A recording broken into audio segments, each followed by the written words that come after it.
Voter তালিকা সংশোধন বা এসআইআর এর শুনানিতে সাধারণ মানুষের হয়রানি রুখতে এবার সরাসরি ময়দানে নামলেন মুখ্যমন্ত্রী মমতা বন্দ্যোপাধ্যায়।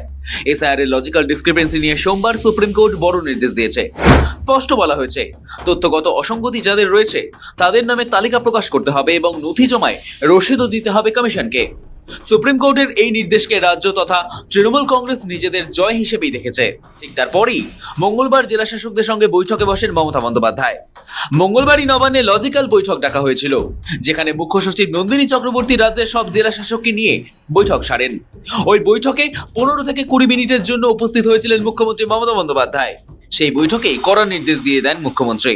সাফ বলেন, এসআইআর এর শুনানির ক্ষেত্রে মেনে চলতে হবে সুপ্রিম কোর্টের নির্দেশিকা। শুনানির সময় যে যে নথি সুপ্রিম কোর্ট দেওয়ার নির্দেশ দিয়েছে সেগুলি ভালোভাবে দেখে নিতে হবে জেলা শাসকদের। লজিক্যাল ডিসক্রিপেন্সির নামে সাধারণ মানুষ যাতে হয়রানির শিকার না হয় তা দেখতে হবে জেলা শাসকদের। কোনো প্রকৃত ভোটারের নাম যেন বাদ না যায়, জেলা শাসকদের তা দেখার নির্দেশ দিয়েছে নবান্ন। একই সঙ্গে রাজ্য জুড়ে এসআইআর এর কাজ চললেও রাজ্য সরকারের বিভিন্ন প্রকল্পের কাজ যাতে থেমে না যায় তাও জানানো হয়েছে তাদের। মুখ্যমন্ত্রী সাফ জানিয়ে দেন লজিক্যাল ডিসক্রিপেন্সি রয়েছে যাদের, তাদের নাম গ্রাম পঞ্চায়েত ভবন, ব্লক অফিস, মহকুমা ও শহরের ওয়ার্ড অফিসে ঝুলিয়ে রাখার। নথি জমা দেওয়ার জন্য পঞ্চায়েত ও ব্লক অফিসে আলাদা করে কেন্দ্র খোলা।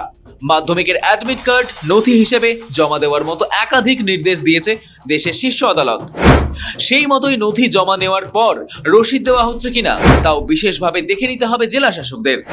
শুনানির জন্য নির্দিষ্ট দিনে যদি কেউ যেতে না পারেন তাহলে শুনানির বিকল্প ব্যবস্থা, যারা শুনানি কেন্দ্রে আসতে পারছেন না তাদের জন্য ব্যবস্থা করার মতো বিষয়গুলিও নজর দিতে বলা হয়েছে। এসব নির্দেশের মাঝেই বিস্ফোরক মন্তব্য করেন মুখ্যমন্ত্রী।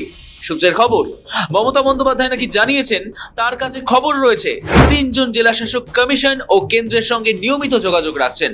সেই আধিকারিকদের উদ্দেশ্যে রাজ্যের প্রশাসনিক প্রধান খানিকটা ক্ষুব্ধ হয়েই নাকি বলেছেন তিনি সব খবর রাখেন এবং কেউ যেন তা ভুলে না যান। এখানেই থেমে থাকেননি, রাজ্যের আধিকারিক হয়েও যারা রোল অবজারভারের দায়িত্বে রয়েছেন তাদের একাংশ কমিশনকে খুশি করতে যা খুশি করছেন বলে অভিযোগ তোলেন মুখ্যমন্ত্রী।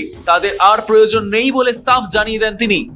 জেলা শাসকদের নিয়ে মঙ্গলবারের বৈঠকে যে শুধু অভিযোগ অনুযোগের মধ্যেই কেটেছে তা নয়। এসআইআর এর কাজ ঘিরে কলকাতা উত্তর ও দক্ষিণ, উত্তর 24 পরগনা সহ কয়েকটি জেলায় পরিস্থিতি নিয়ে মমতা বন্দ্যোপাধ্যায় ক্ষোভ প্রকাশ করলেও নদিয়া সহ কিছু জেলার কাজকর্ম নিয়ে সন্তোষ প্রকাশ করেছেন তিনি। বৈঠকে বারবার মমতা বন্দ্যোপাধ্যায় ডিইওদের সুপ্রিম কোর্টের অর্ডারের প্রসঙ্গ টেনে নির্দেশ অনুযায়ী কাজ করার নির্দেশ দিয়েছেন। রাজ্য সরকার জেলা শাসকদের পাশে রয়েছে বলে ফের তাদের আশ্বস্ত করেন মুখ্যমন্ত্রী। রাজ্যের প্রশাসনিক প্রধানের বার্তা, ভয় পাওয়ার কোনো কারণ নেই, রাজ্য সরকার তাদের পাশেই রয়েছে। ব্যুরো রিপোর্ট, সময়, কলকাতা।